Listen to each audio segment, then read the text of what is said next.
தமிழக வரலாறு எழுதினவங்கள பெரும்பான்மையானவர்கள் வந்து பிராமணர்களாக இருந்திருக்கிறாரு. இப்போ பிராமணர்களுக்கு பார்த்தோம்னா கல்வெட்டு எல்லாம் தமிழ்ல இருக்கும் சோழர் காலத்துல. ஆனா செப்பேட்ல இருக்கிற பிரஸ்தி சமஸ்கிருதத்துல இருக்கும். அப்ப அவங்க எதுக்கு முக்கியத்துவம் கொடுப்பாங்க? சமஸ்கிருதத்துல. அப்ப இது மூலமா சமஸ்கிருதம் தங்களுக்கு தகுந்த மாதிரி எல்லாரும் மாத்தி எழுதிட்டாங்களா? அப்போ அவங்களுக்கு சாதகமான பகுதியை வச்சு அவங்க வரலாறு எழுதிட்டாங்க. இப்போ வந்து ஒரு உதாரணத்துக்கு நான் வந்து ஒரு நீலகண்ட சாஸ்திரி வரைக்கும் எல்லாருமே கொஞ்சம் வருத்தமான ஒரு செய்தி தான். கல்கி அவர்களும் கூட ஒருவேளை இந்த வரலாறு திரிபுகளுக்கும் ஒருவேளை துணை போயிட்டாரோ அப்படிங்கிற விமர்சனமும் அவர் மேல வைக்கிறாங்க. இதை நீங்க எப்படி பாக்குறீங்க? இல்ல அது ஒரு ஒன்லி கமர்ஷியல் தான் அப்படிங்கிறத நம்ம கடந்து போய் இல்ல அவர் வந்து நிலைப்பாடு எடுத்தார். பிராமண பாண்டிய அதிகாரிகள்லாம் அதை காமிக்கணும்ல, பிராமணராக காமிக்கல, பிராமணர் அல்லாதாரா தான் அவர் காமிச்சிருப்பார். இது வந்து கல்கி அவர்கள் வந்து பண்ண ஒரு வரலாற்று திரிபுன்னு தான் நம்ம சொல்ல முடியும். அது வந்து ஒரு கதை இல்லைங்களா, கதையாகவே இருக்கட்டும். ஆனால் ஒவ்வொரு வாட்டியுமே வெளிநாட்டில் தான் வரக்கூடிய ஆய்வாளர்கள் தான் வந்து நமக்கு புரிய வைக்கிறாங்க. இன்னமும் சொல்ல போனா தஞ்சை, நீங்கள் நிறைய வாட்டி சொல்லுவீங்க, தஞ்சை பெரிய கோவில நமக்கு இன்னொரு அறிஞர் வந்து தான் நமக்கு வந்து. ஸோ இது இப்படி மறைக்கிறதுக்கு இப்படி தெரிஞ்சு போகாம இருக்கிற காரணம் ஒருவேளை மக்கள்கிட்ட ஆர்வம் இல்லாததா? இல்லை என்னன்னா சில பேருக்கு சில ஆதாயம் இருக்கு. இப்போ வந்து ஒரு கோயில் இருக்கு, அந்த கோயிலில் பார்த்தீங்கன்னா யமனுக்கான கோயில்னு நம்புறாங்க. அப்போ அங்கே இருக்க ஒரு சிலைக்கு மேலே யமதர்மன் எழுதி வச்சு வசூல் பண்ணிட்டு இருக்காங்க. இப்போ போய் பார்த்தா அது யமதர்மன் சிலை இல்லை, ராஜராஜ சோழன் சிலை. இப்போ அதுக்கு தலபுராணத்தை மாற்றி எழுதுவாங்களா? இப்பயும் யமதர்மன் தான் மேலே இருக்கு, இப்பயும் மணியாட்டுறாங்க, இப்பயும் மக்கள் காணிக்க போடுறாங்க. தமிழ்நாட்டில் நடக்குது. அந்த வரலாறு மாற்றினது யார்? பலனடையக்கூடியவங்க தான். புரியுது இல்லைங்களா? இப்போ வந்து வரலாற்று ஆய்வாளர்கள் தான் வரலாற்று ஆய்வு பண்ணுறதுக்காக வராங்க. ஆனால் இவங்க என்ன பண்ணுறாங்கன்னா, சாமி கோயில் வரலாறு சொல்லுங்கன்னு போய் கேட்டால் யார்கிட்ட கேட்குறீங்கன்றது ஒரு விஷயம். உங்களுடைய வரலாறை, உங்கள் வரலாற்றை ஆய்வு செய்த நபர்களிடம் கேளுங்கள். உங்கள் வரலாறை ஆதாரங்களை அடிப்படையாக கொண்டு நம்புங்கள். சோழர்கள் பற்றி தெரிஞ்சுக்கணும் அப்படின்னு மக்கள் மத்தியில் ஒரு ஈர்ப்பு இருந்தது. அந்த ஈர்ப்பை வந்து பொன்னியின் செல்வன்கிற ஒரு புதினம் மூலமாக கல்கி அவர்கள் பயன்படுத்தி கொண்டார். ஆனால் அதே சமயம் ஆதித்த கரிகாலன் கொலை சம்பந்தப்பட்ட விஷயங்களை அவர் மறைத்தார். பாண்டியர்கள் மேல அந்த பழியை தூக்கி போட்டார். அதே நம்ம மறைக்க முடியாது. கொஞ்சம் அவதூறையும் வச்சிருக்காரு இவர். ஒரு பெண்ணுக்கு அடிமையான மாதிரியும் அந்த இப்ப நந்தினிங்கிறது ஒரு முழு கற்பனை கதாபாத்திரம். ஒரு கற்பனை கதாபாத்திரத்தை கொண்டு வந்து ஒரு உண்மையான அரசரை வந்து கொலைக்கு காரணமா இருந்தாங்கன்னு சொல்றது வந்து அந்த கொலையை மறைக்கிற வேலைன்னு தான் நம்ம பார்க்கணும்.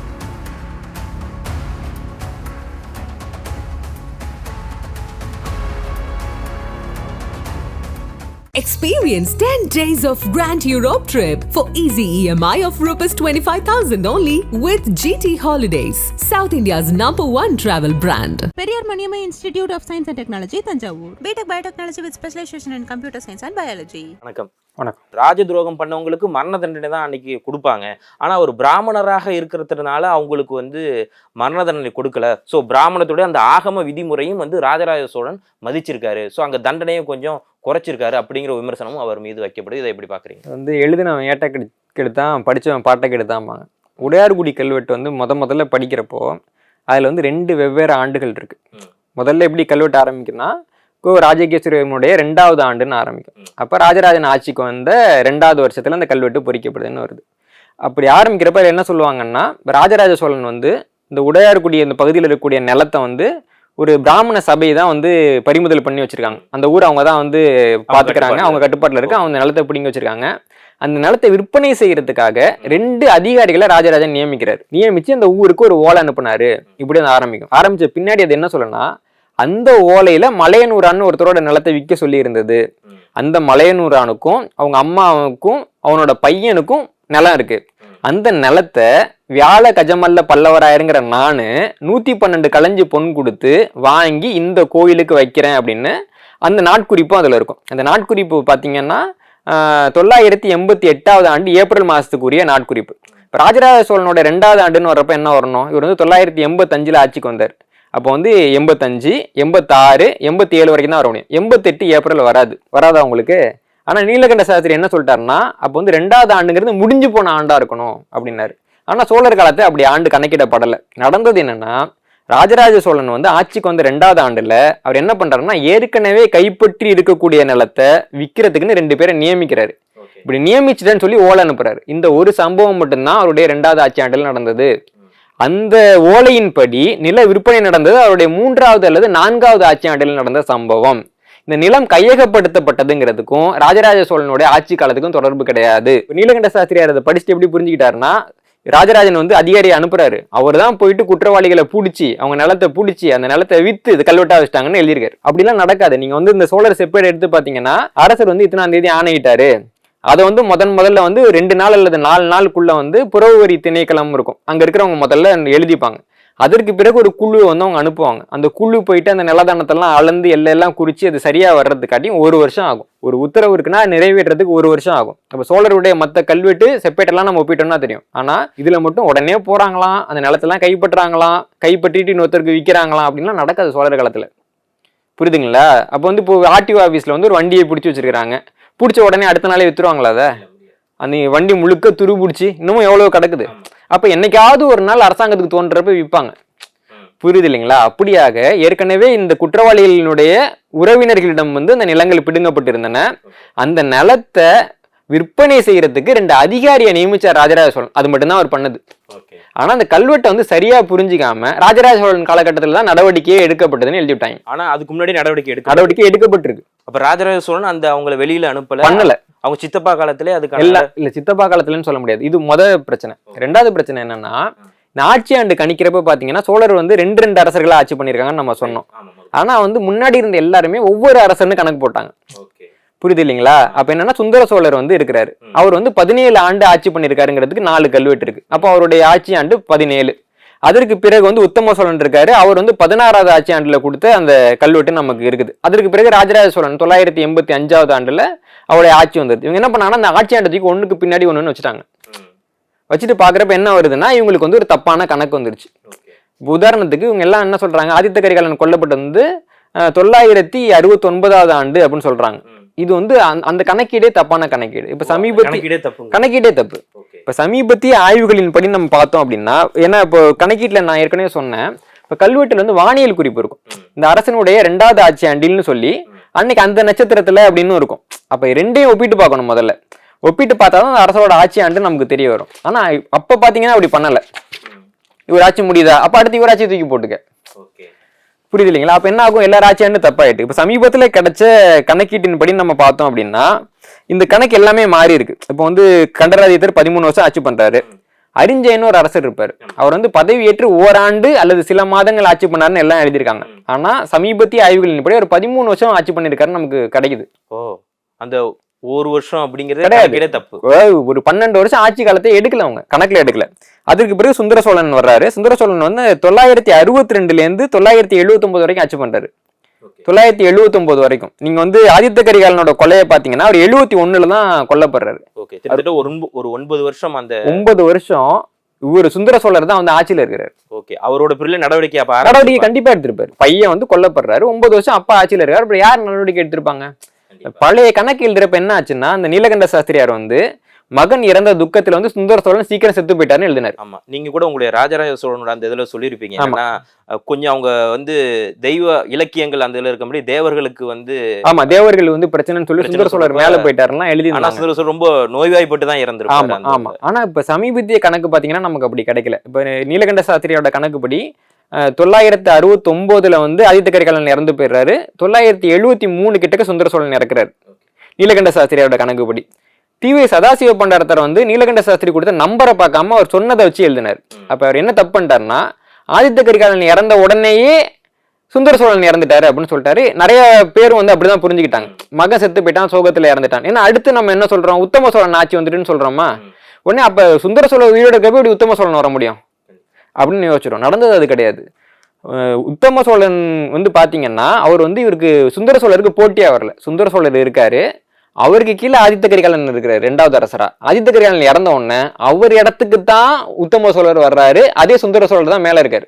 2 ஆட்சி நடக்குது, 2 பேர் ஆட்சி பண்றாங்க. இதுல மேல இருக்கக்கூடிய இந்த சுந்தர சோழரோட வழிகாட்டுதல்ல குறைஞ்சது 9 ஆண்டுகள் வந்து உத்தம சோழர் ஆட்சி பண்ணிருக்கிறாரு.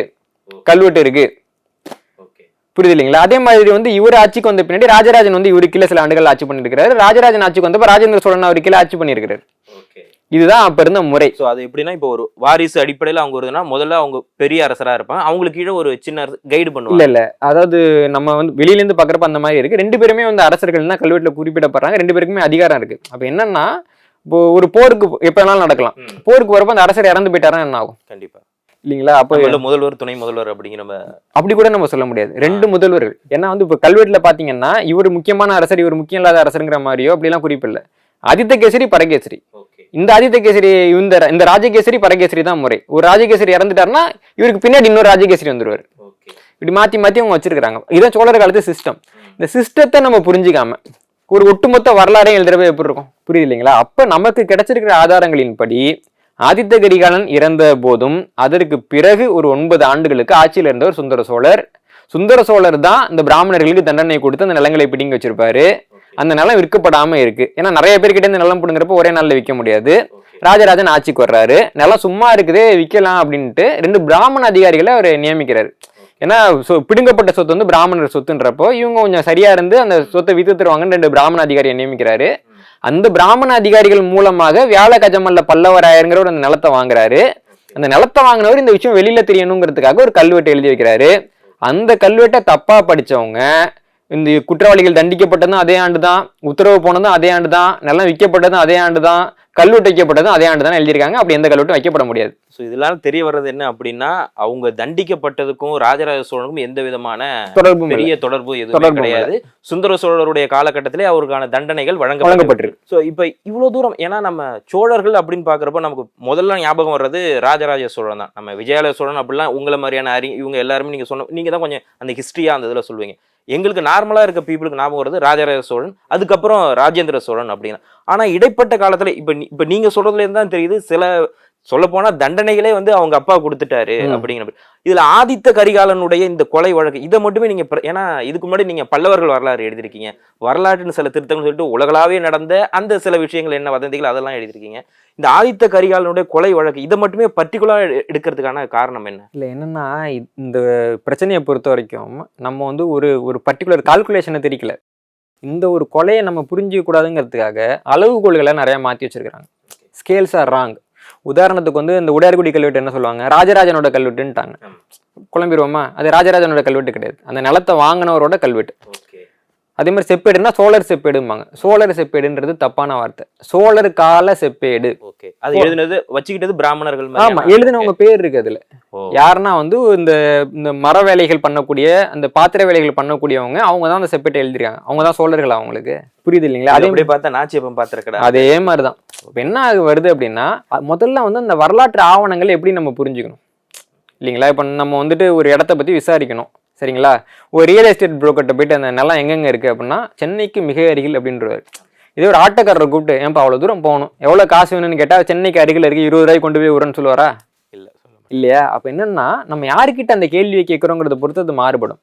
தமிழக வரலாறு எழுதினவங்கள பெரும்பான்மையானவர்கள் வந்து பிராமணர்களாக இருந்திருக்கிறார்கள்.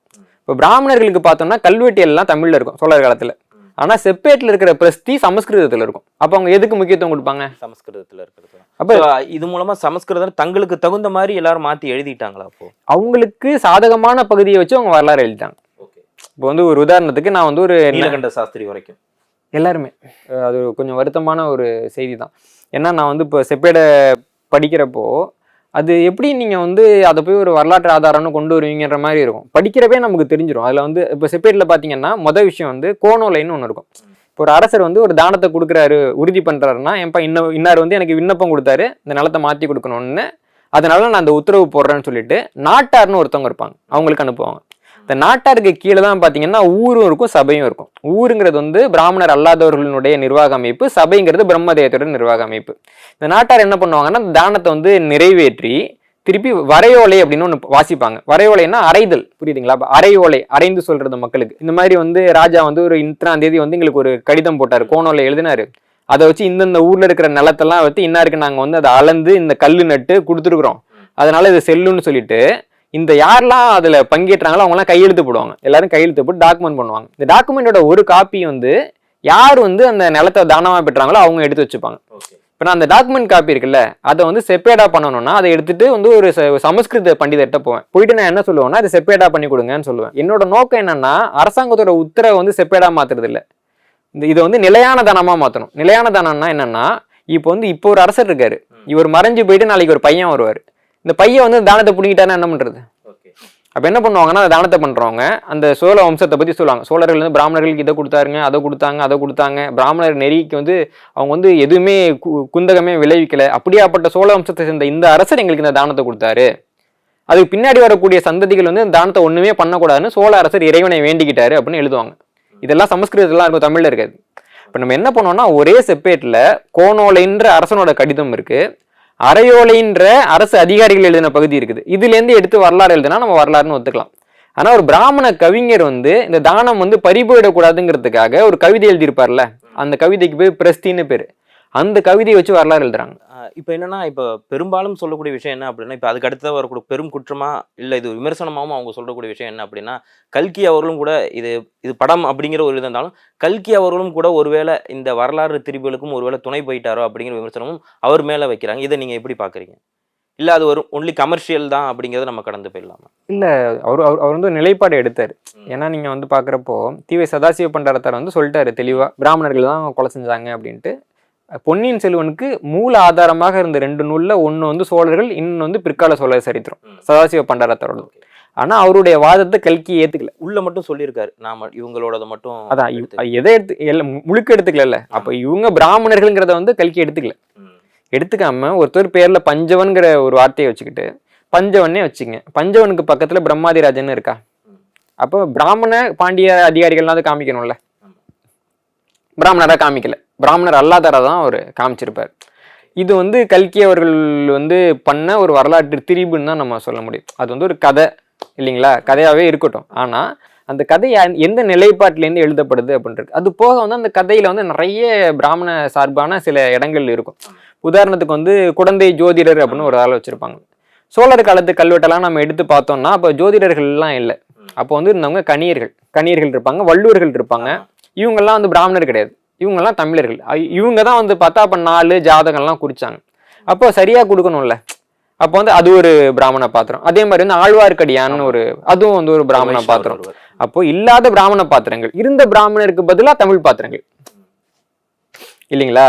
இப்போ அதுதான் இதெல்லாம் வந்து பொன்னியின் செல்வன்ல இருக்கக்கூடிய சிக்கல்கள். ஆனால் அந்த சிக்கல் வந்து இன்னும் தொடருது அப்படின்றப்பதான் நமக்கு வருத்தமா இருக்கு. ஏன்னா வந்து ஒரு கதை வந்து கதையா மட்டுமே போயிட்டுன்னா சிக்கல் இல்லை இல்லைங்களா. இப்போ வந்து ஆங்கிலத்திலையும் பார்த்தோம் அப்படின்னா நிறைய இந்த மாதிரி கதைகள் வரும். மக்கள் அதை கதைன்னு தான் பார்ப்பாங்க, அதை வந்து அவங்க வரலாறா புரிஞ்சுக்கிறது இல்லை. ஏன்னா அவங்க வரலாற்று ஆசிரியர்கள்கிட்டையும் கதையாசிரியர்கள்கிட்டையும் கேட்பாங்க.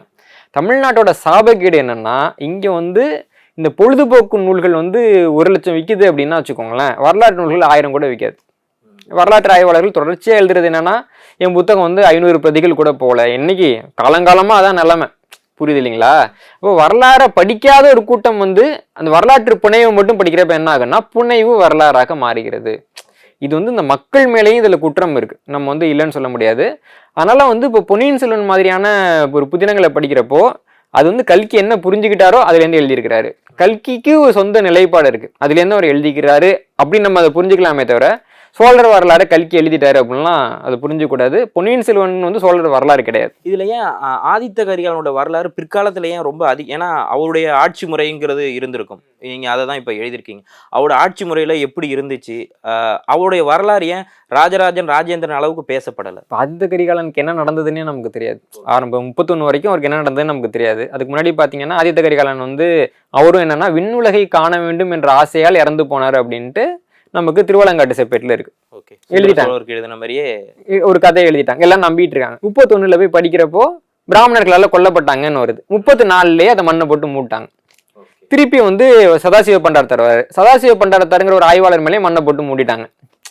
புரியுது இல்லைங்களா. அப்ப என்ன ஆகுதுன்னா ரெண்டுமே இருக்கு, ஒரு பக்கம் புரளி இருக்கு, இன்னொரு பக்கம் வரலாறு இருக்கு. இந்த புரளி பரவுறதுக்கு எல்லா வேலைகளும் செய்யப்படுகின்றன. புரளி வேகமாவே பரவும், அது சாதாரணமாவே நல்லாவே பரவும். அதுக்கு வந்து இவங்க நல்லா தூபமும் போடுறாங்க. வரலாறு பரவுறதுக்கு ஏதாவது ஒன்று செய்யப்படுதான்னா கிடையாது. உதாரணத்துக்கு வந்து இப்போ யார்கிட்ட கேட்டீங்கன்னாலும் அந்த கல்வெட்டுலேயே இருக்கும்பாங்க. அந்த கல்வெட்டுல என்ன இருக்குன்னு யாராவது படிச்சிங்களா? பாடத்திட்டத்தில் அந்த கல்வெட்டு கொடுத்துருக்காங்களா? இல்லை முதல்ல கல்வெட்டுன்னா என்னென்ன நம்ம பாடத்திட்டத்தில் இருக்கா, செப்பேடுன்னா என்னென்ன நம்ம பாடத்திட்டத்தில் இருக்கா?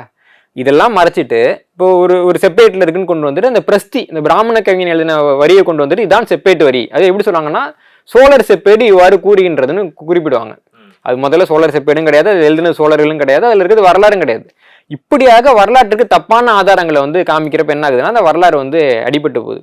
இப்போ இந்த ஆதித்த கரிகாலன் கொலை செய்யப்பட்டாருங்கிறத மறைக்கிறதுக்காக ஆதித்த கரிகாலனே மறைக்கப்பட்டார், ஆதித்த கரிகாலனோட ஆட்சியே மறைக்கப்பட்டதுங்கிறது தான் உண்மை. ஸோ இப்போ இது மாதிரியான உண்மை சம்பவங்களை தெரிஞ்சுக்கணும் அப்படிங்கிறதுக்கு நீங்கள் புக்கில் இந்த ஆதித்த கரிகாலனுடைய இந்த புத்தகத்தின் மூலமாக இதை படிக்கிற வாசகர்களுக்கு என்ன மாதிரியான பலன்கள் இருக்கும்னு நினைக்கிறீங்க? இப்போ நீங்க ராஜராஜ சோழனுடைய புத்தகம் வெளியிடறப்ப எங்களுக்கு நான் நார்மலா தெரிஞ்சுக்கிட்ட விஷயம் என்ன அப்படின்னா, அவர் மேல ஒரு விமர்சனம் இருந்துச்சு. பிராமணர்களுக்கு அவர் ரொம்ப சப்போர்ட் பண்ணாரு. அப்புறம் தேவதாசி முறையே வந்து அவர் தான் கொண்டு வந்தார். நம்ம ஃபர்ஸ்ட் பேசுறப்ப பொன்னியின் செல்வன் பேசுறப்ப அதுக்கான விளக்கத்தையும் கொடுத்து அதை தாண்டியுமே அந்த புத்தகத்துல எழுதியிருந்தீங்க. அதே மாதிரி இந்த ஆதித்த கரிகாலனுடைய இந்த கொலை வழக்குல என்ன தெரிஞ்சுக்கலாம்? முதல்ல நம்ம ஒரு விஷயத்தை அணுகணும் அப்படின்னா முதல்ல வந்து அதில் இருக்கக்கூடிய சான்றாதாரங்களை நம்ம புரிஞ்சுக்கணும். இப்போ என்னன்னா, இப்போ இந்த முழு வரலாறையும் நம்ம சோழர் வரலாறு எதை அடிப்படையாக கொண்டு எழுதப்படுதுன்னா ஆதாரங்களை அடிப்படையாக கொண்டு தான் சோழர் வரலாறு எழுத முடியும். 3 ஆதாரம் இருக்குது. ஒன்று ஓலைச்சுவடி, இன்னொன்று கல்வெட்டு, 3வது செப்பேடு. நமக்கு ஓலைச்சுவடினா என்னன்னு தெரியாது, கல்வெட்டுனா என்னன்னு தெரியாது, செப்பேடுனால என்னன்னு தெரியாது. இந்த புத்தகத்தில் பார்த்தீங்கன்னா முதல்ல இந்த 3ஐயும் நான் விரிவாக விளக்கியிருக்கேன். ஒரு 200 பக்கத்துக்கிட்டக்க முதல்ல ஓலைச்சுவடினா என்ன, கல்வெட்டுனா என்ன, செப்பேடுனா என்ன, அதில் என்னென்ன பகுதிகள் இருக்குது, அதில் எது அரசர் சொன்னது, எது கவிஞர் எழுதுனது, எப்படி புரிஞ்சுக்கிறது, இதெல்லாம் கொடுத்துட்டு அதற்கு பின்னாடி வந்து உடையார்குடி கல்வெட்டை வாசிச்சிருக்கேன், முழுக்க வாசிச்சிருக்கேன். இவங்க வந்து உடையார்குடி கல்வெட்டை நிறைய இடத்துல தவறான ஒரு புரிதலோடு அணுகிறாங்க. அது எல்லாத்தையும் நான் என்னால் முடிஞ்ச அளவுக்கு தெளிவாகவே வாசிச்சிருக்கேன். நிறைய பேர்ட்ட நம்ம படிச்சு காமிச்சோம், இது உங்களுக்கு புரியுதுங்களான்ட்டு. கல்வெட்டு அனுபவம் இல்லாதவங்க கிட்டக்க அந்த குறிப்பிட்ட கல்வெட்டை நம்ம வாசிச்சிருக்கோம். அது போக ஆதித்த கரிகாலன் காலகட்டத்தில் சோழ மண்டலத்தில் என்ன மாதிரியான நிலைமை இருந்தது, உண்மையாக என்ன நிலைமை இருந்தது, இவங்க சொல்கிற கதையெல்லாம் விட்டுட்டு அதை வந்து முதலாக இதில் பதிவு பண்ணியிருக்கோம். எல்லாத்துக்கும் மேலே இந்த காஞ்சிபுரம் பகுதியில் தான் முதலாக வந்து ஒரு பெரிய ஒரு பிராமண குடியேற்றம் நடந்ததுங்கிறத பற்றியும் இந்த புத்தகத்தில் நம்ம வந்து ஆய்வோட ஆதாரங்களோடு கொடுத்துருக்கோம். அது போக வந்து இந்த ஒரு கல்வெட்டு மட்டும் இல்லை, நிறைய கல்வெட்டு வந்து இந்த மாதிரி தப்பாக படிச்சிருக்காங்க. இப்போ அப்படி தப்பாக படிக்கப்பட்ட கல்வெட்டுகளில் மிக முக்கியமான சில கல்வெட்டுகளை கொடுத்து அதை நம்ம திருத்தியும் வாசிச்சு காமிச்சிருக்கோம். ஒரு கல்வெட்டு இப்படி தாங்க வாசிக்கணும். ஏன்னா அது நான் என்னுடைய வாசிப்பு மட்டும் கிடையாது. ஒரே கல்வெட்டு இருக்கு, ஜப்பான்லேருந்து வந்து ஒருத்தர் சரியாக படிக்கிறாரு, வெளிநாட்டுகளில் இருக்கக்கூடிய ஆய்வாளர்கள் சரியாக படிக்கிறாங்க. ஆனால் தமிழ்நாட்டில் மட்டும் அந்த கல்வெட்டை தப்புன்னு தமிழ் எழுதிட்டு இருக்கோம். ஏன் அதுக்கான காரணம்? ஏன்னா இன்னைக்கு ஒவ்வொரு வாட்டியுமே வெளிநாட்டிலேருந்து வரக்கூடிய ஆய்வாளர்கள் தான் வந்து நமக்கு புரிய வைக்கிறாங்க. இன்னமும் சொல்ல போனா தஞ்சை, நீங்கள் நிறைய வாட்டி சொல்லுவீங்க, தஞ்சை பெரிய கோவில நமக்கு இன்னொரு அறிஞர் வந்து தான் நமக்கு வந்து. ஸோ இது இப்படி மறைக்கிறதுக்கு, இப்படி தெரிஞ்சு போகாம இருக்கிற காரணம் ஒருவேளை மக்கள்கிட்ட ஆர்வம் இல்லாததா? இல்லை என்னன்னா, சில பேருக்கு சில ஆதாயம் இருக்கு. இப்போ வந்து ஒரு கோயில் இருக்கு, அந்த கோயிலில் பார்த்தீங்கன்னா யமனுக்கான கோயில்னு நம்புறாங்க. அப்போ அங்கே இருக்க ஒரு சிலைக்கு மேலே யமதர்மன் எழுதி வச்சு வசூல் பண்ணிட்டு இருக்காங்க. இப்போ போய் பார்த்தா அது யமதர்மன் சிலை இல்லை, ராஜராஜ சோழன் சிலை. இப்போ அதுக்கு தலபுராணத்தை மாற்றி எழுதுவாங்களா? இப்பயும் யமதர்மன் தான் மேலே இருக்கு, இப்பயும் மணியாட்டுறாங்க, இப்பயும் மக்கள் காணிக்க போடுறாங்க. தமிழ்நாட்டில் நடக்குது. அந்த வரலாறு மாற்றினது யாரு? பலனடையக்கூடியவங்க தான். புரியுது இல்லைங்களா? இப்போ வந்து வரலாற்று ஆய்வாளர்கள் தான் வரலாற்று ஆய்வு பண்ணுறதுக்காக வராங்க. ஆனால் இவங்க என்ன பண்ணுறாங்கன்னா, சாமி கோயில் வரலாறு சொல்லுங்கன்னு போய் கேட்டால் யார்கிட்ட கேட்குறீங்கன்றது ஒரு விஷயம். உங்களுடைய வரலாறை, உங்கள் வரலாற்றை ஆய்வு செய்த நபர்களிடம் கேளுங்கள். உங்கள் வரலாறை ஆதாரங்களை அடிப்படையாக கொண்டு நம்புங்கள். இதே மாதிரி ஒரு குற்றச்சாட்டு நம்ம தமிழ்நாடு இல்லாமல் வேற எந்த மாநிலத்தில் போய் எந்த அரசர்கள் மேலேயும் வைக்க முடியாது. என்ன கல்வெட்டு, என்ன செப்பேடு, என்ன ஆதாரம், யார் எழுதியிருப்பாங்கன்னு தான் கேட்பாங்க. தமிழ்நாட்டில் வரலாற்று நூல் எழுதினவங்கள பெரும்பாலானவர்கள் வந்து வரலாற்று ஆய்வாளர்கள் கிடையாது. இப்போ வந்து நம்ம இவ்வளவு சொல்றோம், நீலகண்ட சாஸ்திரியார் அவர்கள் வந்து பெரிய கல்வெட்டு ஆய்வாளர் கிடையாது. குடவாயில் பாலசுப்ரமணியன் அவர்கள் வந்து குறிப்பிட்டு சொல்றாரு, நீலகண்ட சாஸ்திரியார் வந்து பெரிய கல்வெட்டு ஆய்வாளர் கிடையாது. அவர் வந்து புரிதல் பிள்ளையால உடையார்குடி கல்வெட்டு வந்து தப்பா படிச்சிட்டாரு, நான் சரியா படிக்கிறேன்னு சொல்லி அவர் எழுதுனது சரியா இருக்கு. இப்போ நான் மேற்கோள் காட்டுறது நிறைய பகுதிகள் பார்த்தீங்கன்னா குடவாயில் பாலசுப்ரமணியன் அவர்கள் வந்து சரியாக படித்தது தான். அவர் தான் முதலாக வந்து இந்த கடிதம் எழுதப்பட்டதான் 2வது ஆண்டு, நடவடிக்கை எடுக்கப்பட்டது 2வது ஆண்டுல கிடையாதுன்னு சொல்லிட்டு முதலாக வெளில சொன்னவர். ஆனால் நம்ம என்ன பண்றோம்னா, குடவாயில் பாலசுப்ரமணியம் யாருன்னு நமக்கு தெரியாது. நமக்கு தெரிஞ்சது கல்கி பொன்னியின் செல்வன்.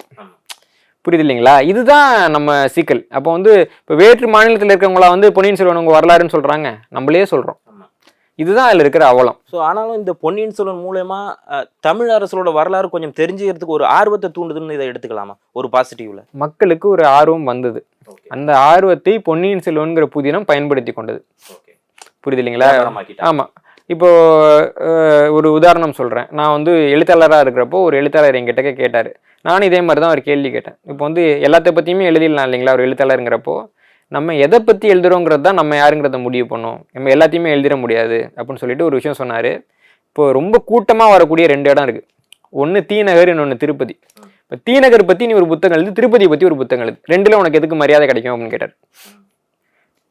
புரியுது இல்லைங்களா? இப்போ தீநகருக்கு வரவன் தீநகரை பற்றி தெரிஞ்சுக்கணும்னு வரல, அவன் வருவான் போயிட்டே இருப்பான். ஆனால் திருப்பதிக்கு வரவன் திருப்பதியை பற்றி தெரிஞ்சுக்கணும்னு நினைப்பான். அவனுக்கு வந்து இயல்பாகவே அந்த ஒரு ஈர்ப்பு இருக்கும். அந்த மாதிரி சோழர்கள் பற்றி தெரிஞ்சுக்கணும் அப்படின்னு மக்கள் மத்தியில் ஒரு ஈர்ப்பு இருந்தது. அந்த ஈர்ப்பை வந்து பொன்னியின் செல்வன்கிற ஒரு புதினம் மூலமாக கல்கி அவர்கள் பயன்படுத்தி கொண்டார். அதுலேயும் சில இடங்கள்ல பார்த்தோம் அப்படின்னா சோழர்கள் மேலே அவதூறு சொல்லணும்னு அவருக்கு பெருசாக எண்ணம் இல்லை. குடும்பம் வரைக்கும் ஒரு பெருசாக அவதூறு பண்ணலைன்னு தான் சொல்லணும். ஆனால் அதே சமயம் ஆதித்த கரிகாலன் கொலை சம்பந்தப்பட்ட விஷயங்களை அவர் மறைத்தார். பாண்டியர்கள் மேல அந்த பழியை தூக்கி போட்டார். அதையும் நம்ம மறக்க முடியாது. கொஞ்சம் அவதூறையும் வச்சிருக்காரு இவர், ஒரு பெண்ணுக்கு ஆமா அடிமையான மாதிரியும் அந்த ஆமா. இப்ப நந்தினிங்கிறது ஒரு முழு கற்பனை ஆமா. கதாபாத்திரம். ஆமா. ஒரு கற்பனை கதாபாத்திரத்தை கொண்டு வந்து ஒரு உண்மையான அரசரை வந்து கொலைக்கு காரணமா இருந்தாங்கன்னு சொல்றது வந்து அந்த கொலையை மறைக்கிற வேலைன்னு தான் நம்ம பார்க்கணும். அதே மாதிரி அவர் சோழருடைய அவங்க சித்தப்பாவையும் பார்த்தோம்னால அவரும் வந்து சிவபக்தனாவே இருந்தார் ஆமா. அப்படிங்கிற மாதிரி அந்த இதுல சொல்லியிருக்காங்க. இன்னும் சொல்ல போனா ரொம்ப நேரம் எடுத்து கிட்டத்தட்ட ஏன்னா இந்த ஆதித்த கரிகாலனோட கொலை வழக்கு அப்படின்னு நம்ம ஃபர்ஸ்ட் எபிசோட்லேயே முதல்ல ஆரம்பிக்கிறப்பே கேட்டிருந்தோம். அது கூட சொன்னேன், இந்த ஆதித்த கரிகாலன் கொலை வழக்கு வச்சு இவங்க ரொம்ப உருட்டிட்டு இருக்காங்க அப்படிங்கிற மாதிரி நீங்க சொல்லியிருந்தீங்க. ஸோ இப்போ இந்த புத்தகம் மூலமா கிட்டத்தட்ட அந்த உண்மைகள் எல்லாமே வெளிவரும் நினைக்கிறேன். ஏற்கனவே ராஜராஜ சோழனுடைய அந்த புத்தகம் வெளிவந்து நல்ல வரவேற்பு கூட கிடைச்சிது. அதன் மூலமா நாங்கள் நிறைய விஷயங்களை தெரிஞ்சுக்கிட்டோம். இந்த புத்தகம் நாங்கள் சீக்கிரமாக வெளிவரத்துக்காக நாங்கள் வந்து காத்துட்டு இருக்கோம். நல்ல வரவேற்பு பெறும் நினைக்கிறோம். அண்ட் இந்த ஒரு நேரத்தில் கிட்டத்தட்ட நீண்ட நாட்களுக்கு பிறகு இந்த ஆதித்த கரிகாலனோட கொலை வழக்கு ரொம்ப பரபரப்பாக போயிட்டு இருக்க இந்த ஒரு நிலையில ஒரு சிறந்த விளக்கத்தை கொடுத்தமைக்கு நன்றி. நன்றி. Periyar Maniammai institute of science and technology Thanjavur. BTech biotechnology with specialisation in computer science and biology.